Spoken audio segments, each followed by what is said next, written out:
The Tragedy of Macbeth is a template for a thoroughly modern take on Shakespeare as Denzel Washington excellently navigates a royal descent into madness but still gets upstaged by one fantastically witchy woman. And, no, not Frances McDormand.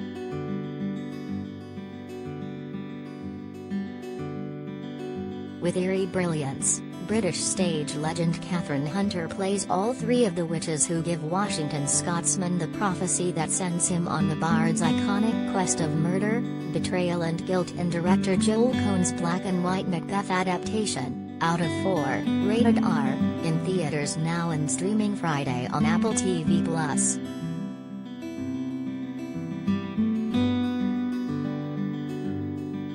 Turned into a minimalistic supernatural nightmare here, the 11th century story of political intrigue and bad deeds sticks faithfully to ye old source material, after leading the army of King Duncan, Brendan Gleeson, in an important defeat of a traitor, Macbeth, Washington, and his friend Banquo, Bertie Crivel, encounter 3 weird sisters who foretell what is to come. Most importantly, one states, "All hail Macbeth, who shall be king thereafter."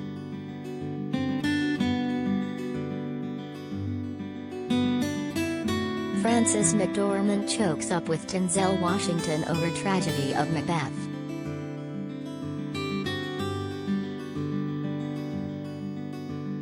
It plants a seed in the mind of Macbeth, a world-weary general getting up in age, so much that he's put off when Duncan names his son Malcolm, Harry Melling, the Prince of Cumberland, thereby making him the rightful heir to the throne. Macbeth mentions his new ambition in a correspondence to his wife, Lady Macbeth McDormand, a calculating sort who wants to off Duncan when the king visits their castle. When Macbeth has second thoughts, his spouse attacks his manhood to help convince him the deed is done, and Macbeth takes the kingship when Malcolm flees the country, putting the increasingly unstable new despot at odds with Duncan loyalist Macduff, Corey Hawkins.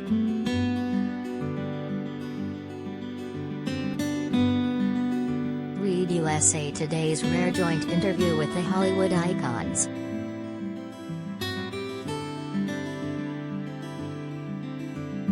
Coen, who makes his solo directorial debut after a career of Oscar-nominated works with brother Ethan, keeps the authentic Shakespearean language and sets it against artificial production design, really leaning into that whole all the world's a stage mindset. It gives tragedy an interesting expressionist vibe that doesn't always work, yet adds noirish style and intimacy to Washington and McDormand's character-driven scenes. It also ramps up the moodiness of the creepier aspects, such as heavy fog drifts, cackling ravens, vengeful ghosts, floating daggers and divinations via a child's disembodied head.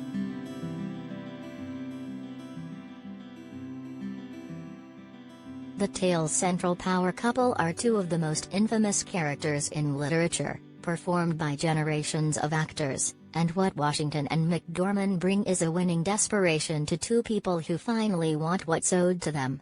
McDormand lends a quietly unnerving bent to her lady's scheming. And with his various monologues and soliloquies, Washington plays a man twisted and corrupted by the decisions he makes so successfully that when Macbeth intones full of scorpions is my mind, dear wife, you completely believe him.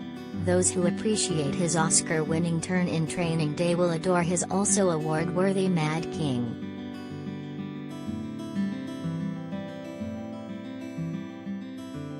We know he's a legend, though. Hunter is the refreshing, movie-stealing performer most folks won't recognize. A veteran of Shakespearean productions who made a minor appearance in Harry Potter and the Order of the Phoenix, Hunter is remarkable in her role as the witches. The freaky trio come alive through different croaky voices out of the same hooded, contorting figure who garners chills every time she speaks.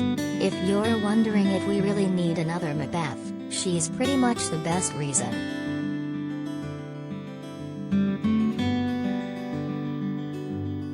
With Tragedy of Macbeth, something wicked this way comes, something familiar to anyone who remembers high school English classes but also at times a darkly enchanting delight.